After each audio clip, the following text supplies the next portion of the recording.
Voici la deuxième vidéo d'une série de 3 sur les lois de Kirchhoff. On parlera ici de la différence de potentiel. La deuxième loi de Kirchhoff nous parle donc des tensions ou différences de potentiel. Alors, c'est la loi des boucles.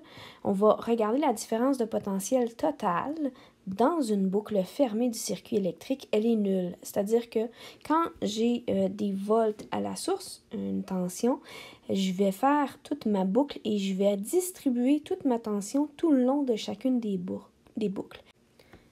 Regardons ce que ça veut dire plus concrètement. Alors, si je prends un circuit en série, c'est un circuit avec une seule boucle. Donc, le courant va passer à travers toutes les boucles. Pourquoi je ne passe pas à travers ces différents éléments-là? Ce sont des instruments de mesure, ce sont des voltmètres. Et les voltmètres ne prennent jamais en compte, ne sont pas pris en compte dans les circuits. C'est des instruments de mesure qu'on va ajouter à notre circuit.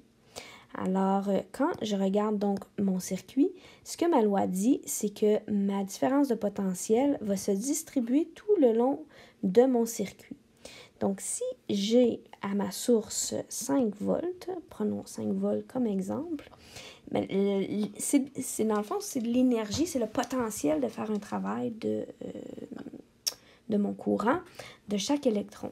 Alors, quand je vais passer dans mon circuit, je vais distribuer mes 5 volts dans mes deux composantes avant de revenir à ma source.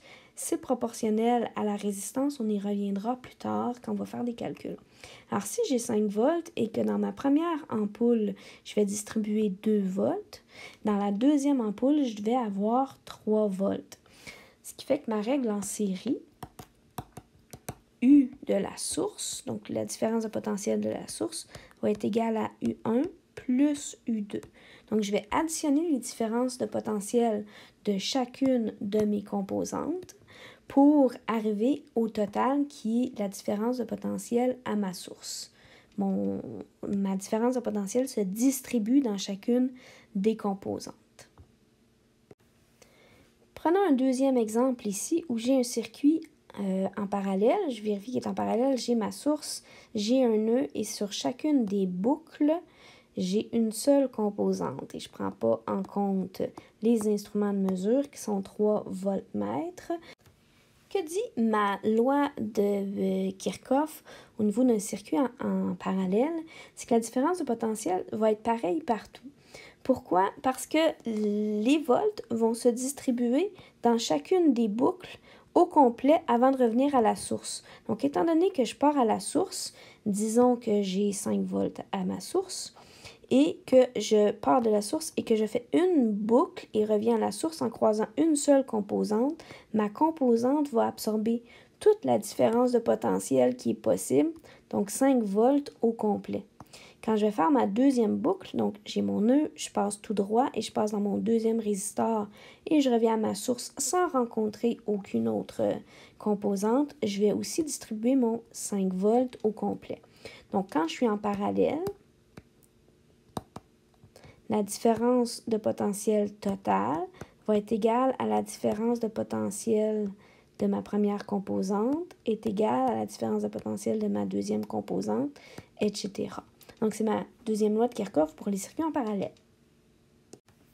Mon troisième circuit maintenant, c'est un circuit mixte parce que quand j'arrive à mon nœud, j'ai une intersection, donc c'est pas en série.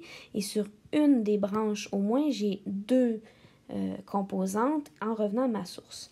Alors, je vais encore mettre à ma source un 5 volts et je vais suivre mes boucles. Si j'ai 5 volts à ma source, je vais le distribuer tout le long d'une boucle. Alors, si je passe par la boucle d'en haut, j'ai une seule composante qui est l'ampoule et je reviens à ma source. Donc, elle va prendre au complet le 5 volts.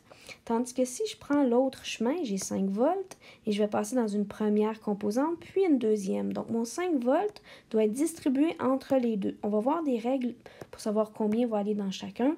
Mais si je calcule que j'ai 2 volts dans le premier, au total, je dois distribuer les 5 volts au complet. Donc, je vais avoir 3 volts dans le deuxième.